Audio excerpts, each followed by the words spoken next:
मैं DAV MMPS Chintakunta वापल्ली से हिंदी शिक्षक। आज हम चैप्टर 3 पढ़ेंगे, बरसते जल के रूप अनेक। तो शुरू करते हैं बच्चों। आकाश बादलों से ढका था, ठंडी ठंडी हवा चल रही थी। ऐसे सुहावने मौसम में राघव, प्रमीत, जफर और अमन मैदान में खेल रहे थे। अमन के दादाजी दूर से बच्चों को खेलते हुए देख रहे थे। वे बहुत प्रसन्न थे कि सभी बच्चे आपस में मिलजुल कर खेल रहे हैं। गेंद से खेलने का सिलसिला अभी शुरू ही हुआ था कि अचानक बिजली चमकने लगी। कुछ ही देर में बादल भी गरजने लगे। दादाजी ने हाथ हिलाते हुए बच्चों को वापस आने का संकेत दिया। अमन की नज़र दादाजी पर पड़ी। उसने अपने साथियों को बताया, देखो दादाजी बुला रहे हैं। इतने में राघव के गाल पर कुछ टप से गिरा। अरे यह गोली सा क्या है ना। तो बच्चों, जैसे बाकी बच्चे खेलते हैं, आप लोग खेलते हो, वैसे ही कुछ बच्चे हैं, है ना, जो मैदान में खेलने के लिए गए हुए थे। ठंडी ठंडी हवा चल रही थी, मौसम बहुत अच्छा था, है ना। और कौन कौन दोस्त थे वो लोग? राघव, प्रमीत, जफर और अमन मैदान में खेल रहे थे, ठीक। और उसके बाद में जो अमन के दादाजी हैं वो बच्चों को खेलते हुए दूर से देख रहे थे, है ना। वे बहुत प्रसन्न थे, खुश थे, क्योंकि सभी बच्चे जो है आपस में मिलजुल कर खेल रहे हैं ना। वो लोग झगड़ा नहीं हो रहे हैं, बल्कि उनमें आपसी प्यार है। अभी कुछ ही समय हुआ था कि वो लोग खेल रहे थे, तभी अचानक बिजली चमकने लगती है।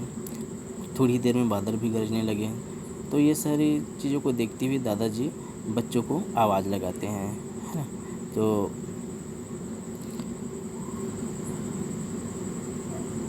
अमन की नज़र जो है अचानक दादाजी पर पड़ती है ना। तो अमन जो है अपने साथियों को बताता है कि देखो दादाजी बुला रहे हैं, ठीक। और वैसे ही दौड़ते हुए जाते रहते हैं। उसी समय कुछ जो राघव है उसके गाल पर कुछ गिर जाता है टप से। तो बोलता है, अरे ये क्या चीज़ है, टप से गिरा। बारिश शुरू हो गई थी। दादाजी जोर से बोले, बच्चों चलो ओले पड़ रहे हैं। अमन, राघव, परमित और जफर सिर पर हाथ रखे अपन के घर की ओर दौड़ पड़े, है ना। तो बारिश शुरू हो गई थी। दादाजी उन बच्चों को जोर से चिल्लाकर बोलते हैं, चलो बच्चों जल्दी चलो, ओले पड़ रहे हैं। तो इस तरह से जो चारों साथी थे वो दौड़कर अपने जो एक और साथी है अमन, उसके घर तरफ चले जाते हैं।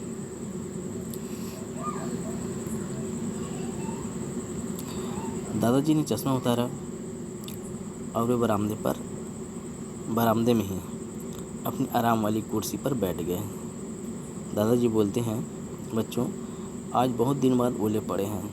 अच्छा हुआ तुम सब चले आए, नहीं तो सिर पर टपाटप होती, है ना।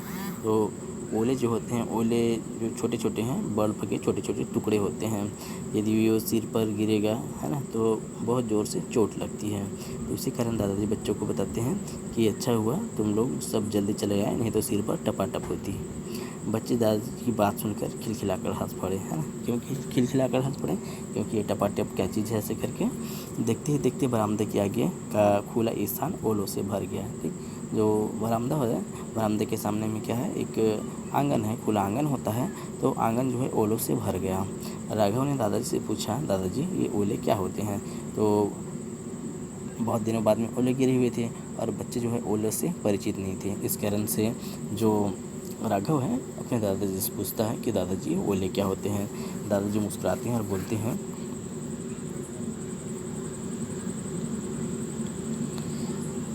बच्चों वायुमंडल में विद्यमान जल की बूंदें झटके से उछलकर ऊपर चली जाती हैं। ऊपर की हवा बहुत ठंडी होती है।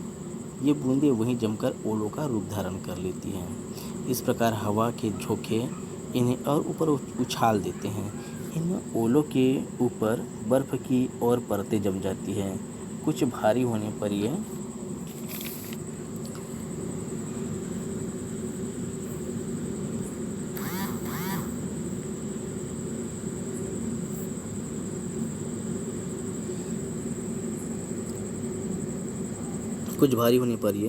ओले जो है नीचे गिरने लगते हैं। उसके बाद में बच्चे बोलते हैं, वाह दादाजी मुझे तो यह मालूम ही नहीं था। सभी बच्चे बहुत खुश हुए। दादाजी ने बच्चे से पूछा, क्या तुमने पाला पड़ता देखा है? तो बच्चे इसमें भी आश्चर्यचकित हो जाते हैं। पाला, सभी बच्चे एक साथ बोलते हैं, दादाजी ये पाला क्या होता है? तो दादाजी फिर बताते हैं, सर्दियों में क्या होता है, सर्दियों में तुमने देखा होगा कि खेतों में सुबह सुबह चादर की बर्फ़ की एक चादर सी दिखाई पड़ती है, यही पाला होती है। और जो आप लोगों ने देखा होगा, है ना, ठंड के दिनों में क्या होता है, जैसे हम बाहर निकलते हैं तो आसपास हमारे जो घास देखते हैं, जो छोटी छोटी घास होती है, वहाँ पे छोटे छोटे जल की बूंदें जो हैं दिखाई पड़ती है। वो जल की बूंदें मोतियों की तरह दिखाई पड़ती है ना। तो वही जो छोटे छोटे जल की बूंदें होती है सुबह सुबह जो है ठंड के मौसम में, ठंड के दिनों में, है ना, वही पाला कहलाती है। जब ठंड अधिक पड़ने लगती है तब हवा में मौजूद भाप जम जाती है और बर्फ़ की चादर के रूप में दिखाई पड़ती है। बच्चे बोलते हैं, वाह दादाजी, यह भी जल का ही एक रूप है। ये बिल्कुल सही बात है। जो हम देखते हैं, जो ओस देखते हैं, जो ओस की बूंदें देखते हैं, वो भी जल का एक रूप है। वैसे जो ओले होते हैं, ओले, वो भी क्या है, एक जल का रूप ही है। दादाजी ने समझाया कि जल जीवन तो है, दादाजी ने समझाया कि जल जीवन तो है ही, इसके रूप भी अनेक हैं, है ना। जल क्या है, जीवन तो है ही, लेकिन इसके रूप भी अनेक हैं। इतने में अमन दादाजी के लिए चाय ले आया और दोस्तों के लिए गर्म गर्म पकौड़े ले आया।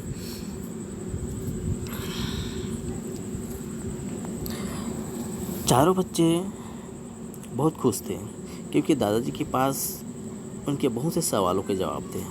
तो जो हमें खुशी होती है जब हमें जो हमारे सवाल होते हैं इनका कोई जवाब देने वाला होता है ना। तो इसी तरह से चारों बच्चे भी बहुत खुश थे।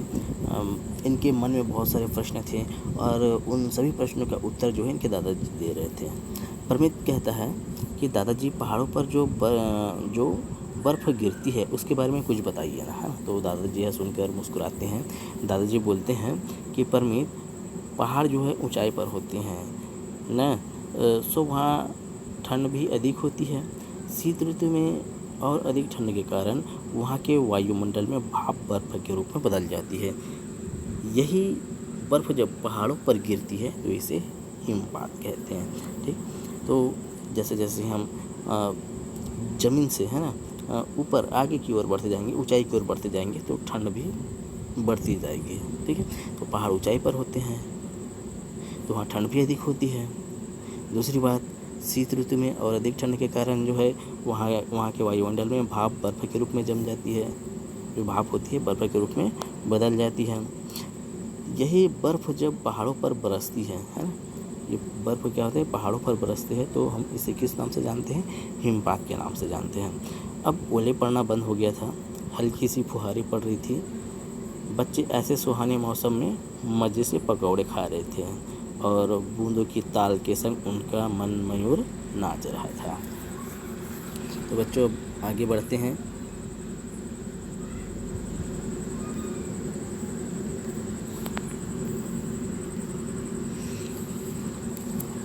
बच्चों अब इससे संबंधित कुछ प्रश्न देख लेते हैं। जैसे कि ये प्रश्न है, दादाजी ने हाथ हिलाते हुए बच्चों को वापस आने का संकेत क्यों दिया? तो क्यों दिया दादाजी ने बच्चों को वापस आने का संकेत?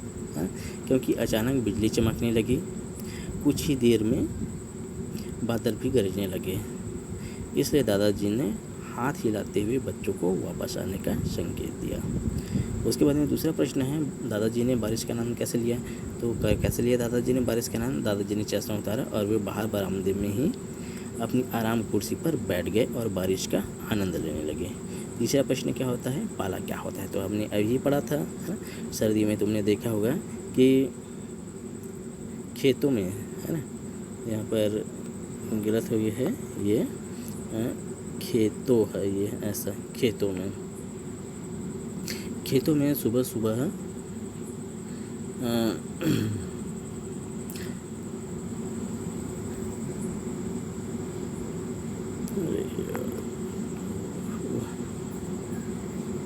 क्या है, सर्दियों में तुमने देखा होगा कि खेतों में सुबह सुबह बर्फ़ की चादर से दिखाई पड़ती है और यही बर्फ़ क्या कहलाती है, पाला। उसके बाद तीसरा प्रश्न है, चौथा है, हिमपात कहाँ पर होता है? तो शीत ऋतु में अधिक ठंड के कारण और यहाँ के वायुमंडल में भाप बर्फ के रूप में बदल जाती है। यही जब पहाड़ों पर बरसती है तो इसे हम हिमपात कहते हैं।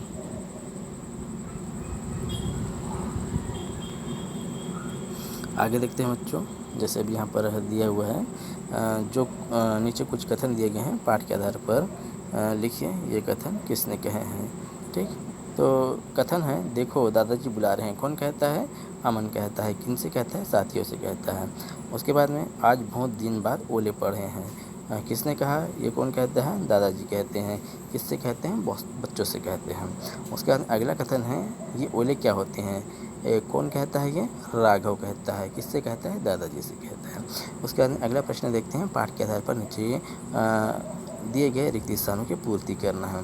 तो बच्चों चलो, क्या पढ़ रहे हैं? ओले पढ़ रहे हैं। इतने में राघव की गाल पर कुछ खाली स्थान से गिरा, टप से गिरता है ना। कुछ ही देर में बादल भी क्या होने लगे? गरजने लगे। हल्की फुहारे सी पड़ रही थी। तो जब जो अभ्यास सागर से अगला वीडियो अभ्यास सागर से देखते हैं।